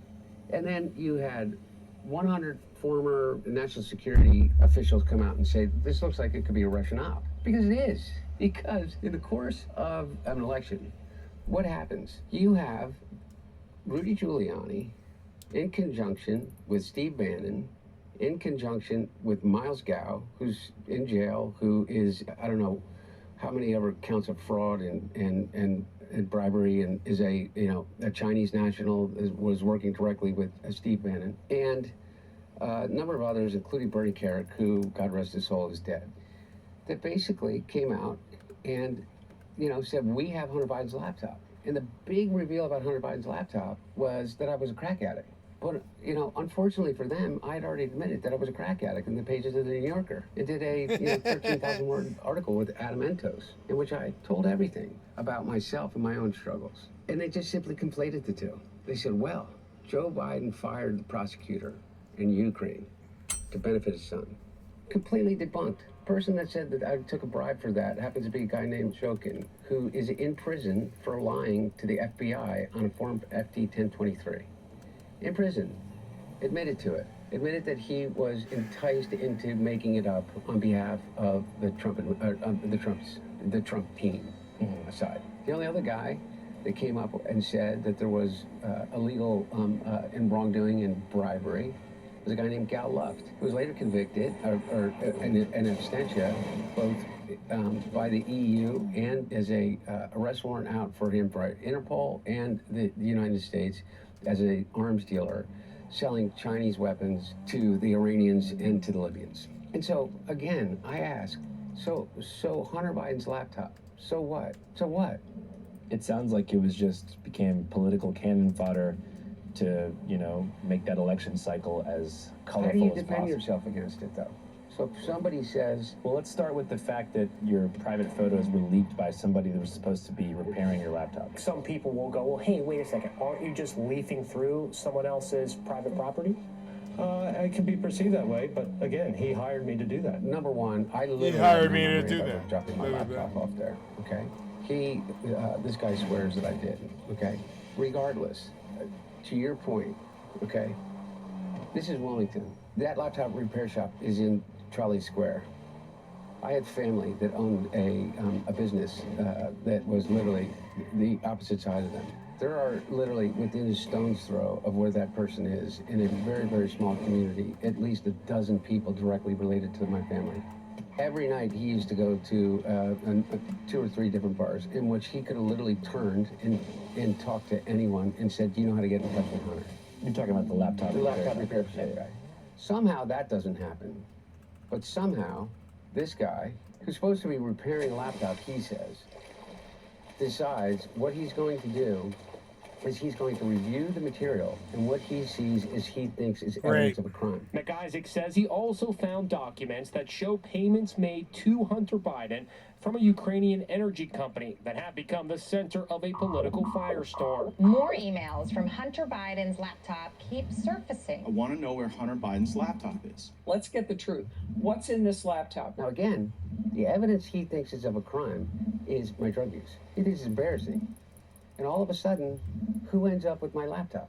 The one person in that moment in time that had more to gain than anyone else. I got the hard drive legally, completely legally. Why are they worried about how I got it? Why don't they just say it's untrue? Rudy Giuliani and his lawyer on behalf of Donald Trump. How is that possible? Does that just happen to happen? I think that somebody that knows you may have been paid off to orchestrate some kind of data I leak. don't know. And at this point, it's like, who cares? So then I then I get in an argument about, like, okay, well, who took the laptop? How did the laptop disseminate it? Was there really a laptop? Because there really isn't, by the way. Here's another anomaly of this. There really isn't a laptop. There's a hard drive. And then there's an amalgamation of a hard drive. There's an original hard drive that he says he has, and he argues with everybody else who says that there are like 400 gigabytes more that were added. No! I lost the Gila! I lost the Gilas! I warped! The warp drive's active! Come on! You got a hard drive. Oh, And you oh well, I'll buy received that another. hard drive from Rudy Giuliani, right? I've got money. Whatever. I can't believe that mission. I fucking warped. I warped in enough time. I was like, man, whatever. Up to your story. You agree with that, right? I guess. So you think the repair shop story's made up? I think, I don't know, but all I know is that whatever this amalgamation of stuff is. Well, I haven't came lost from a Gila in a whole long host of time different now. sources. Yeah. Like a But year and a you half really, or you can something. Look at it now, It's and good. the stuff that who thinks this is right? Who thinks it's right that every picture that you've ever taken, the ones that you would be embarrassed by and the ones that you would be proud of, should be on a website controlled by a guy that is the Christo-fascist fucking incel that lives in Indiana or Illinois? I forget which one. Let's hope Indiana, because it's worse. But really, who comes up with a 435-page dossier about all the crimes that it details, but literally it just is it is an entire fiction that makes money off of. Who thinks that's right? And so, but again, I get these discussions where, well, their laptop really doesn't exist, but what is it? Like, you go down these rabbit holes, and you do exactly what they say. As long as they say laptop loud enough, often enough, you automatically, and Hunter Biden, crack cocaine, and, here's the picture, and here he is shirtless, smoking crack in a bathtub, and, I keep flashing that over and over again, and I say Hunter Biden, laptop, Ukraine, China, Hunter Biden, laptop, bird flu. Like, literally, you keep doing that over and over and over again? What, none of it bears any resemblance to reality. The reality is this. I ran into legal trouble based on two things. One is I failed to pay my taxes on time during the worst time of my addiction. Remember I said to you that I started in the downward spiral of my life, and I did not come out of that. That's what's happened. That's what happens when you're allowed to make money. Must be fun. Till May of 2019. When I came out of it, I immediately started to try to pick up the pieces of my life and put them back together. And like anybody that comes into recovery, you don't come into the rooms of Alcoholics Anonymous or anywhere else. You don't come in on a winning streak. Nobody comes in like just having won the lottery. Everybody's on the balls of their ass to come in, and they got a lot of things to clean up in their life, and some worse than others. Mine, at this point, was about relationships and my finances. And one of the things that I realized is that my accountant had died. I go to get a new accountant. I figure out how I'm going to pay for the new accountant, and they go to get the transcripts of my previous taxes, and they say, we don't have any record of your taxes being filed in 2016 and 17, which would mean the years 2017 and 18, like the worst years of my addiction. Now, for 15 years of my life, I had my own business, and I had a partner, and I had an accountant, and I had a staff of people that did my taxes. Like somebody else did my taxes. They had authorization to sign my name and send my taxes in. And they had a tax account, and they would pay it out of the tax account because it would be withheld from my income. That all fucking completely fell apart when I was smoking crack every 15 minutes, and my business failed, the people in my life left, my wife divorced me. It all went away. And when I realized that my taxes had never been filed, they'd all been filled out, signed, checked attached, but never filled and never sent in. That was the final step of my responsibility. I realized that I didn't. I filed my taxes, and I paid penalties and interest. That's one thing. Second thing is, in 2018, went and I bought I was here in Delaware. It was a period of time in which I had one of those times that I was trying to get clean and sober, and I had just come back from a rehab. I came back here. I went to get my phone replaced at AT&T. Next door, there was a survival gun shop, and I went in and just to look around while I was waiting for my phone. And on a whim, I bought a handgun, put it in my truck. Somebody in my life thought I was going to hurt myself with it, threw it in a trash can, and I made them go back and try to find it. And when they couldn't, I told them that they needed to call the police and file a report that the gun had been lost. The gun was recovered. It had never been loaded, never been fired. It was in my possession inside of a lockbox for a total of 10 days. They charged me with tax evasion, 13 different counts, in 3 different jurisdictions. By the way, over 50 million Americans a year pay their taxes late.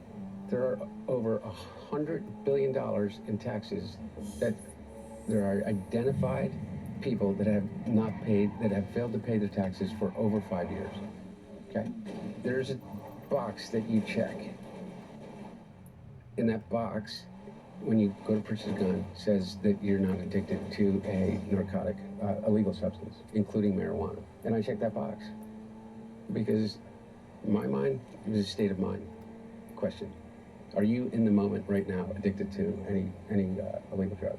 Well, even though it had not been in the used in the commission of a crime, even though they had never ever fired the gun, even though I'd never bought it with the intent to do a crime, even though people buy guns every single day, obviously, that smoke marijuana, and it is equally against the law to check that box if you do, or to own a gun if you smoke marijuana on a regular basis in any way. They charged me with 3 different counts that could be up to 30 years in prison.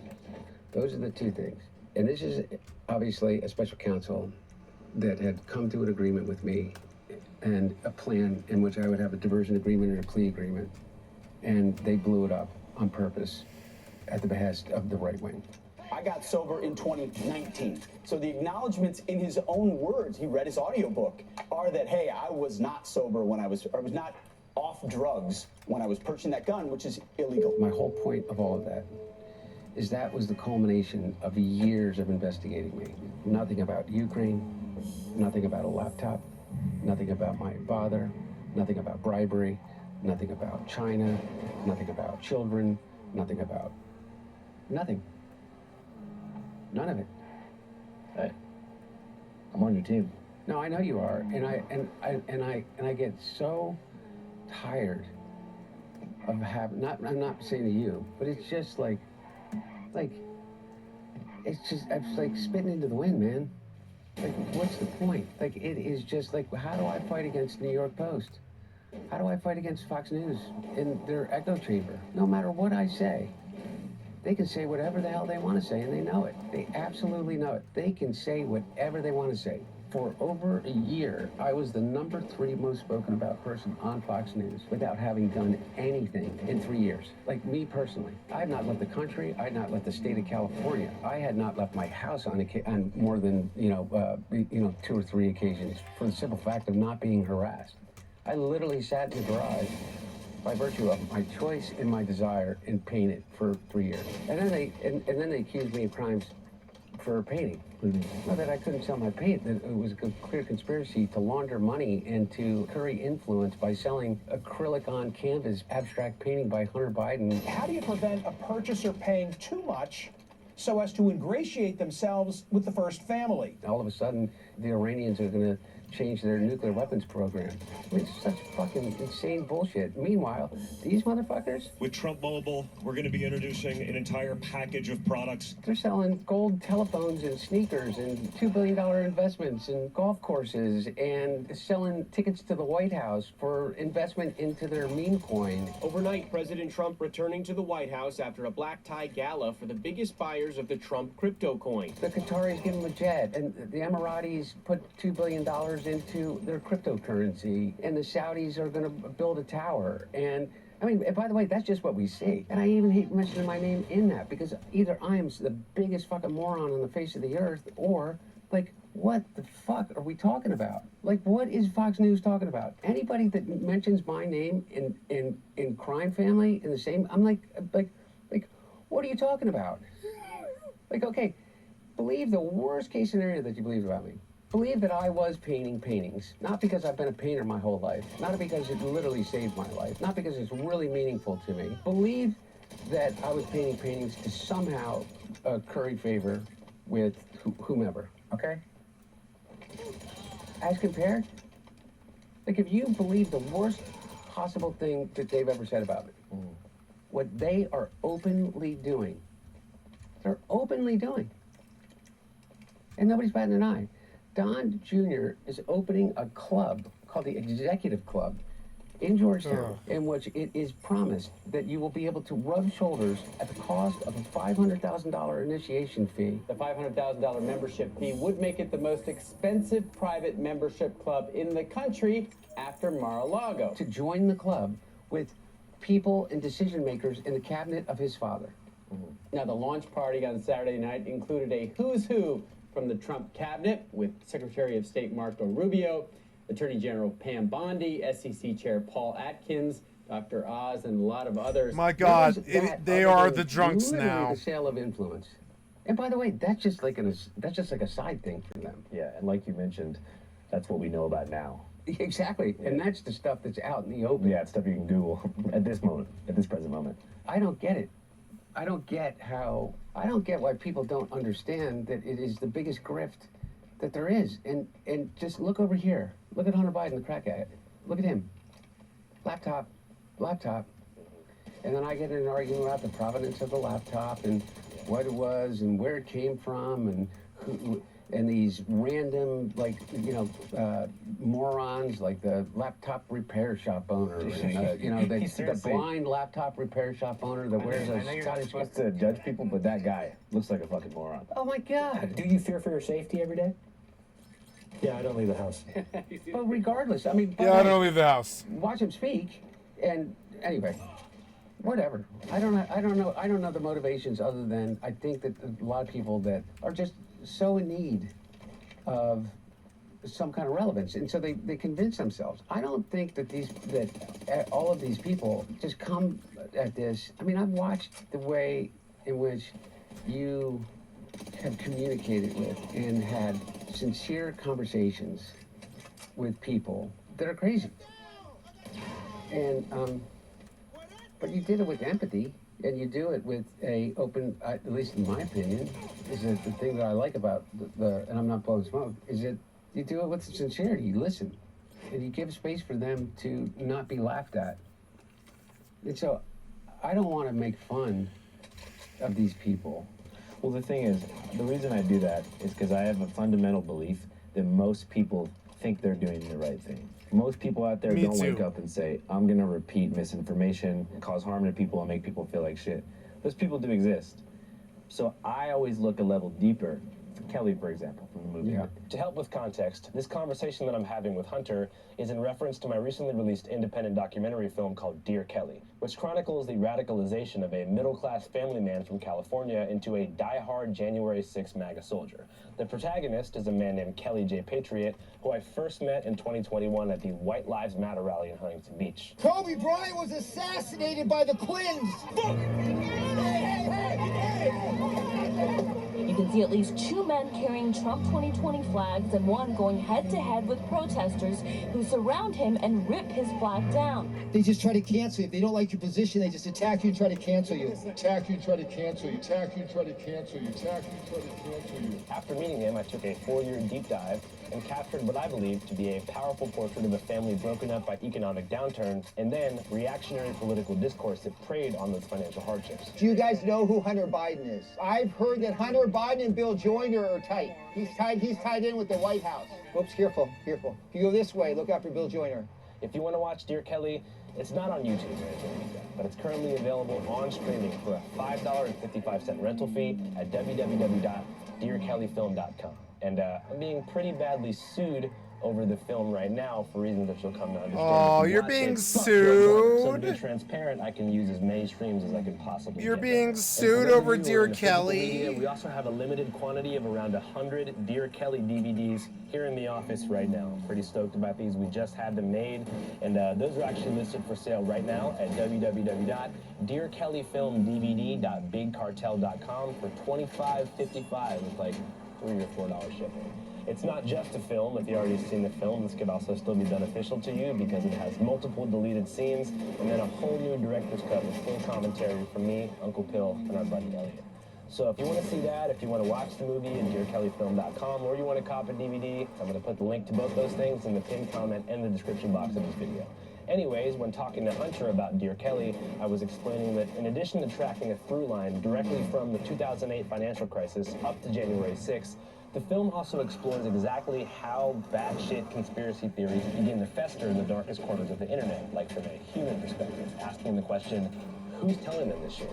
Who is feeding him this information? Who is using him as a pawn to forward their own agenda? Who's taking advantage of whatever grievances or economic or social insecurities he has to make him think this way? And so I think that the evil, and you know, maybe that's kind of a simple term, I would call it the sort of nihilistic, capital-driven, self-interested crowd who just want to grow their own profile and make as much money as they can by giving people misinformation. That is where I'm more critical of. So what I was curious about when I met Kelly is, what are your media consumption habits? Where do you get your information from? You're able to understand the informational ecosystem, and then you can kind of get to the bottom of it. And so I was really curious, going back to when those contents of the laptop first leaked, I want to help the audience understand the anatomy of a smear. Because we know that there was nothing in those files that was significant enough to hold you liable for any criminal prosecutions. But how does it work? Because we know that it went from the repair shop man to Giuliani. Who were the first journalists to take that story and make it the massive story that it was? Miranda Devine at the New York Post. Miranda Devine is on the case in her book, Laptop from Hell. Has made an entire cottage industry in 2 books, and her own podcast now. And she's an Australian journalist. I don't know when she came to the New York Post. She worked with the Murdoch Empire for, I think, in some form or fashion between Australia and the United States. So those two things are interesting. So you have New York Post, which is definitely based upon ad revenue, and clicks as more of a tabloid. And then the Murdoch family is a bit of a deeper agenda with more committed investors. Yeah. Were they different, or were they together? I don't know enough to know the the level to which the Murdoch family involves itself in whatever choices the Post or Fox News is making about the stories that they're going to tell. I just don't know, and I don't want to speculate, but I do know this, is that it's all a business. So what I figured out really quickly is that everybody that is, by the way, really smart people, smart people that have been in the business of politics and communications and media for a long time. People that I trusted that said that I trusted in the past for good reason, because they're smart and they care and they have a great track record.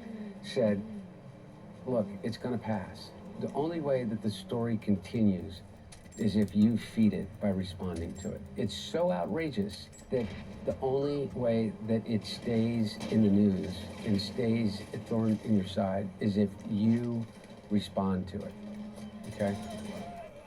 So when the laptop story came out as the October surprise, the advice was, don't respond to it, because the insanity of what they were saying about, like Miles Gow was going out there with that guy in New Zealand who took the hard drives in New Zealand and was pressing a story about how I was running sex trafficking rings in China, okay? And they were doing all this stuff. And it was so outrageous. 68 national security people came out and said this has all of the hallmarks of a Russian operation. Because it did. They didn't say it was, but it had all the hallmarks of it. And so everybody said, just don't respond, don't respond, don't respond. Well, what I figured out is this, is that it doesn't matter. Once they had a story that involved the son of the President of the United States, drugs, sex, nude pictures, mysterious figures across the globe, all in the mix of the biggest political story in all time. It was just too much of a moneymaker for them. All they had to do, if you go back and look at all these stories, it didn't matter whether it was a story about, what color shirt I was wearing that day. Every single story included a picture of me naked. Every single story, the story that you would come to with the title and Hunter Biden heads to court today was a story of me, smoking a crack pipe in a bathtub without a shirt on, or with a blurred out woman in a hotel room. Almost every single one of them. And so they would draw people's eyes with that, and then people would click on it. And so instead of doing one story about me a day, they would do 2 stories about me a day. And then the Daily Mail picked up on it. You know how many times the Daily Mail over the course of the last 6 years has reported that I was from witnesses that I am in rehab, or that I was seen at an Airbnb, or that I had bought a home in Beverly Hills and crashed a Ferrari. How many times? 500? I'm really not joking. I mean, dozens and dozens of times. Okay. Yeah. So maybe 30 times. Yeah. It just became a moneymaker for them. It just became, I think Miranda Devine said, it's the #1 revenue generating story in the history of the paper. Yeah, because you also, like I was saying, you have the individual egos and pockets of these journalists who are looking for a juicy story to make a name for themselves. Yeah. And meanwhile, it became this thing. And, I really don't mean it like, oh, poor, woe is me. But it became this thing. Where do I start with my defense? Do I start with my defense about the fact that, yeah, the special counsel charged me? Yeah, I didn't pay my taxes on time. Yeah. But then I paid with penalties and interest. But then this happened, and but wait, what about the gun? And you were a crack addict, right? And when were you a crack addict? And there was cocaine found in the, oh, wait a second, you were doing business in Ukraine? What about that bioweapons lab in Ukraine? And don't you have some connections to George Soros? I mean, you can go down that chain, like I said before, from... Hold on just a second.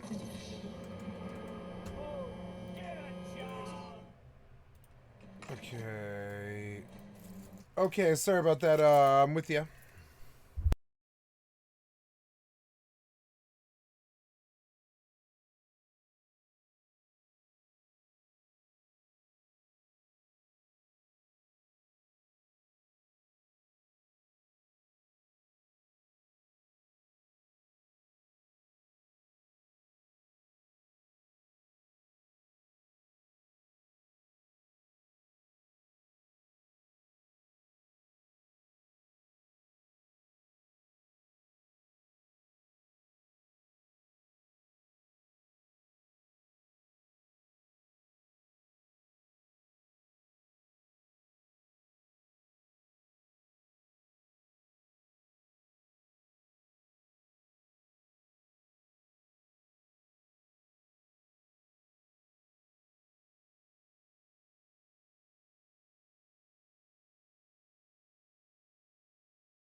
Okay, I'm sorry, guys. I gotta pause it and take a small break. I'll be right back. It would. I know, as if I could separate from my mother in any meaningful fucking way. I can't. Disadvantage or remove the advantage or potential disadvantage of being his son. So, for instance, if I had decided to be a painter, I chose something when my dad became president that was completely 100% outside of any of the purview of what I thought of the federal government. What control does the federal government have, or the White House or administration or president could have on whether somebody buys a painting of mine or not? It became a national scandal. So how can I possibly argue that I've not had enormous advantages afforded me because of who my dad was? But I certainly have paid the fucking price too, and I've been held accountable in ways that nobody that didn't have my last name would be held accountable. And I've been afforded options as it relates to that accountability that nobody that didn't have my last name would be afforded that. But and I'm not looking for sympathy. Which is interesting. I mean, the way you put it, it's just a fact of life. The way you put it's actually pretty fascinating. Like every way that you've been able to get ahead kind of boomerangs to where if you do anything that is seen in the public eye as being like negative or problematic, it gets thrown back in your face 10 times harder. Yeah, and the thing is this is too, is that here I am. I'm a 55-year-old man. I've raised children. I'm a grandfather. I'm obviously a father and a brother and a son and a grandson and a nephew, and a painter, and a business person, and a lawyer, and I'm sitting here, like, talking about my dad. You know what I mean? Yeah, like why? Like yeah, like I don't want to talk about your dad either. I really was bored of my fucking parents' generation 20 years ago. They won't let the death grip on the fucking heart of our capitalism fucking die. Goddamn crypt keepers.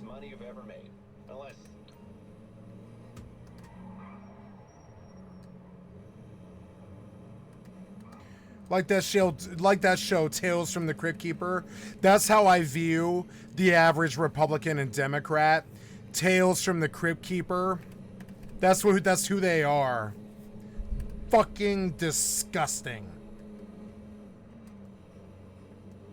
Thoroughly through and through.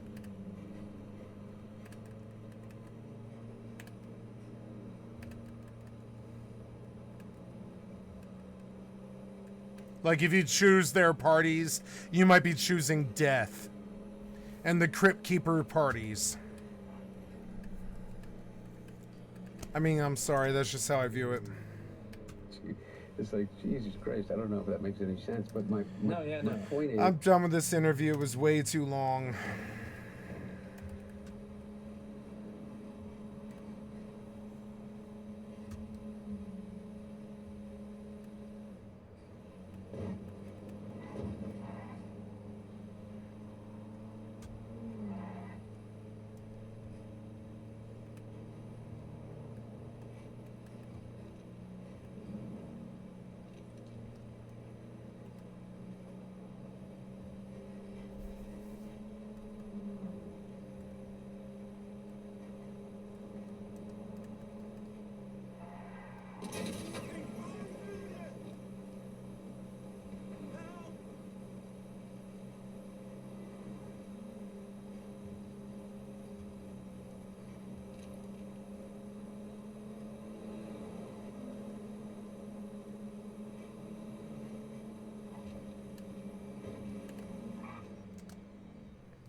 Trump's Epstein problem just keeps getting worse, and Marjorie Taylor Greene, of all people, is leading the charge for the Trump. I told you, Crypt Keepers. Street Journal Epstein $10 billion lawsuit is actually so much more important than many people realize. And Trump is now going after NFL and baseball teams, seemingly in an attempt to distract from his Epstein scandal. We're talking about all that and even more on today's brand new Philip DeFranco show, you daily dive into the news, starting with this. Trump, he may be throwing a million distractions at the wall, but his Epstein problems, they haven't gone anywhere. But with this latest coming from the New York Times, with an Epstein accuser telling the outlet that she brought Trump's name to the FBI twice regarding what she called a troubling encounter. That accused...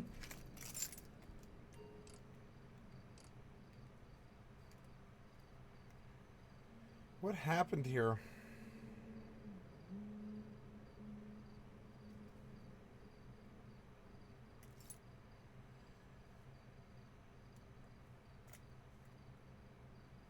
Hello? Yeah, I'm here. Yeah, I can talk. What's up?